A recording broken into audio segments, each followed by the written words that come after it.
Hello, musicians. Today we're going to do a song by Joni Mitchell, Both Sides Now. So I'm going to put it in the intermediate level. It has got a few challenges, but not anything that we can't master. Of course, when you put in the time, you're going to get the results. So it's in the key of G. I've got my in-tune ukulele, so traditionally tuned G, C, E, and A. And of course, if you're just starting out and you've just happened to see this latest video, my videos are set up in beginner, advanced beginner, and then intermediate levels. So I would suggest starting right at the very beginning, because I do build on the information over time with the different lessons. So if you're an absolute beginner, or even if you just want to know more about music theory, gives you a little bit more depth of knowledge, I would suggest. So that's kind of the musical housekeeping. The other thing I wanted to talk about was timing. So it can be confusing for a non-musician to try to understand all of the stuff about the timing, but really not, because as a person who's listened to music, you would already know stuff that you don't know. So a lot of music, not most, a lot of music is written in what's we just like the feel of these 4 beats. So then they gave that the name of 4/4 time, and it's written like a fraction, and that fraction gives you a bunch of information. And so the information in the fraction, and I wrote this in answer to a comment that somebody was asking about, if you see one chord symbol, does that mean that it gets 4 beats? So there's a lot of information in that question that I wanted to try to somewhat quickly talk about. And so back to the 4/4, that's that one. So if you're listening to, so this song is in 4 time. It goes bows, feel that 1, 2, 3. Now tempo is the word that they use for how fast or slow. So we could go 1, 2, 3, 4. 1, 2. So 4 is there. So as you're listening to music that you like, that recorded music, try and feel those beats. 1, 2, 3. Now the way that the song goes, there's a melody, and then the chords fit the melody notes. So it's all notes, pitches, put together in a way that sounds right to us. And sometimes, if you could notice the difference when you hear jazz, that it might sound not right. It's not that it's not right, it's just that it's not as commonly heard. So then you're not as used to it. So back to that meshing of the two things and how many beats. Based on how the song goes, you're going to be doing lesser or more of that chord, and then the melody fitting into that chord. So the notes, whether you're playing the melody on a piano with the other hand doing the chords, or you're singing the melody and playing the chords like we do, everything needs to fit together. So in this song, I've used the chart from San Jose, which gives you timing in its indications, but not music notation timing. So it's not as precise, but it's still more than nothing. So we've got, you can see there's little bar lines. Those are those upright lines, the vertical lines. So that you can see that they've given you a chord and then a dot. So that's telling you that they want that to, it has, not that it wants, it has 2 beats the way the song goes. So it goes 1, 2, 3, 4. All right, and we'll do all our usual warm-up stuff in our check-in. I just wanted to address the timing thing right off the bat. So you've got that a correlation between how the song goes and how many beats each chord is going to get. And then you could do 1 strum for 2 beats. 1, 2, 3, 4.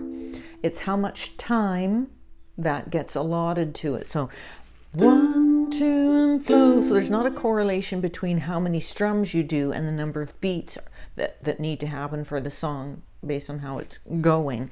So you could do 2, 1, 2, 3, 4, 1, 2, but it's the amount of time given. That's what's always underpinning everything, is how much time for that particular song did the writer allot to that particular chord and the melody together. So I'm sorry, that's probably complicated, but hopefully by using this song and a bunch of other ones that I've used, you can understand a little bit more about the non-correlation between a chord symbol and it indicating how many beats that chord gets. So that there isn't a correlation between those two things.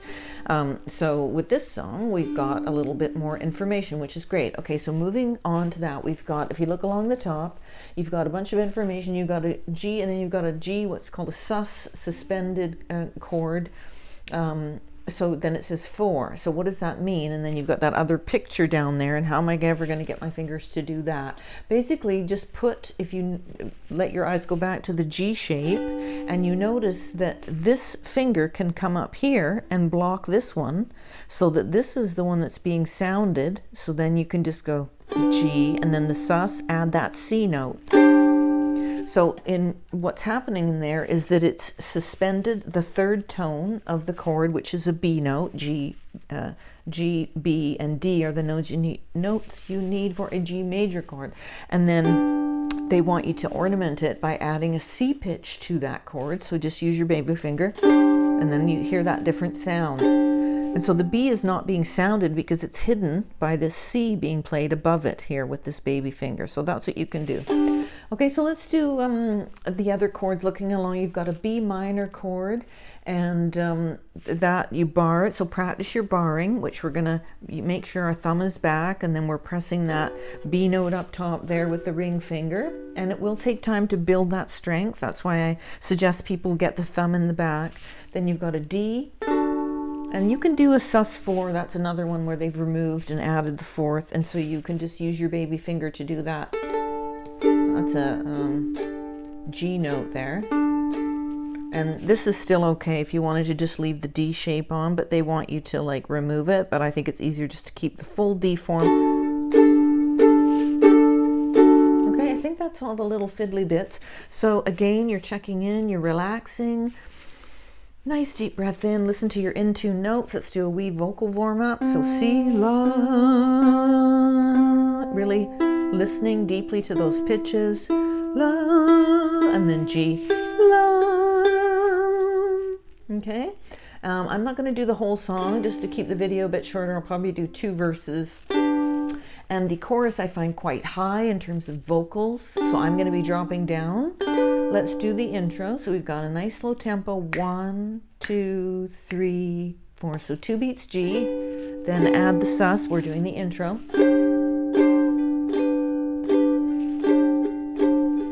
G and the sus, add the baby. Bows and flows of angel hair and ice cream castles in the air and feathered canyons.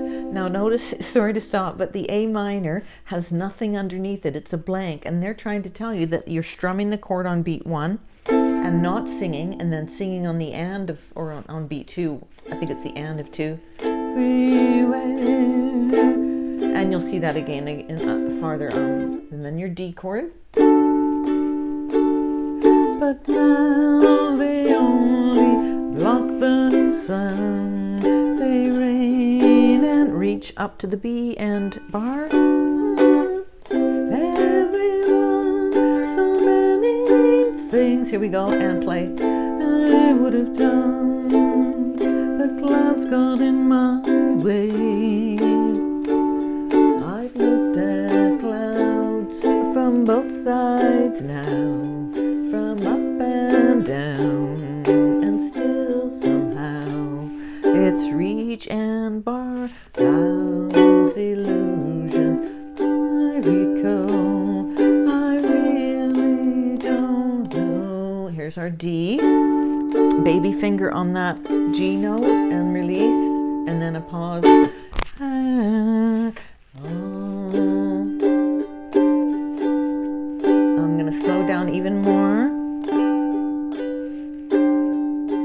And I'm just doing a simple down strum because you've already got a lot going on. Moon, 2 and Junes and Ferris wheels. The dizzy dancing way you feel, and every fairy tale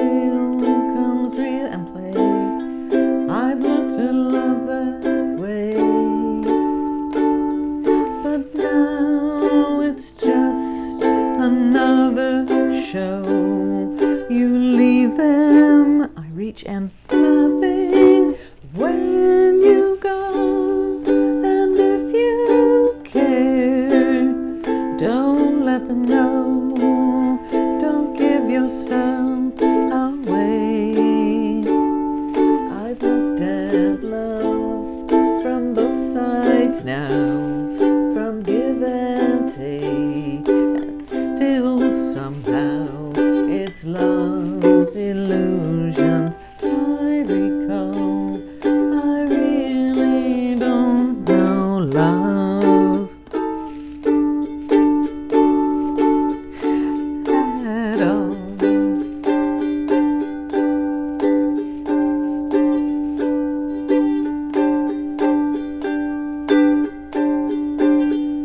So you can carry on with the third verse, but there is just a lot going on in this song, and I just wanted to mention again, if you look at the written music here to correlate it between how many beats, in this song you're only getting mostly 2 beats to each of those chords. So, but a lot of times the chart won't show that. So bows gets 2. Let's count 1, 2, then A minor gets beats 3 and 4. C gets 1, 2, and then G gets 3, 4. And then it also gets 1, 2 of the following beat. And then you're up to B minor, and then C gets 2. So if you look at the very first verse, you can follow that along. So you've got 2 G's, 2 beats. You could do 1 strum, 1, 2, 1, 2, 1, 2, 1, 2. I shouldn't be saying 1, 2. I should be saying 1, 2, 3, 4. So let's do it again. 1, 2, and 3, 4. 1, 2, 3, 4. 1, 2, 3, 4. 1, 2, 3, 4. 1, 2, 3, 4. 1, 2, 3, 4. 2, 3, 4. 1, 2. So you see in the second line, each of the chords is getting a whole bar. If you like that, and a lot of people do, San Jose is the place to go for charts. Now, they don't have a lot of modern charts, but it'll give you a good foundation, and you can learn new music if you're playing these older songs, which are, you know, oldies and goodies. They will teach you a lot of good information by having that, those, and then you can play songs that you know but don't have that precise information on them. And a lot of times, if you're really keen on that, if you just go to a music store and support your local music shops, you can buy a ukulele book that shows you the beats of those very beginner songs. And then once you get a little bit more confident in your ability to go, okay, I get it now, right? You won't need that as much, and you'll find those charts not as daunting to look at and go, you know, what's going on here, okay? So that's my video for today. Beautiful song by Joni Mitchell, key of G. And in terms of the vocal line, you are doing a descending bunch of notes, right? So don't forget that they tell you at the beginning there, you're playing a G chord and it says sing D. Well, just so happens that D, of course, is part of a G chord. Bows. So you can pluck the D note here, which is when you put the G chord on, it's the second on the C string. Bows, bows. And then you're playing an A minor chord. So what note are you singing? It's a C note. So it was D, La, and then La, C note, open C. And then you do Angel, and then I believe it's a E note.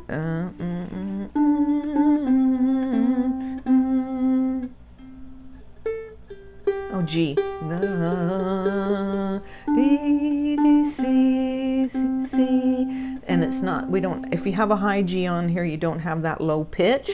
La. But if you listen to the high G and you're getting better at dropping down an octave, or you can use a piano keyboard app or a piano keyboard if you have one, and just sing all the notes.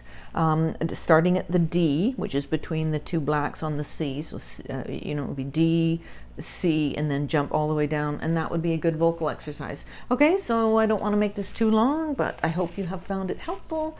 I will post a video as soon as I can with some more great classic songs, hopefully, and I will see you on the next one. Please like, share, and subscribe, and we shall carry on. Thanks for watching. Bye for now.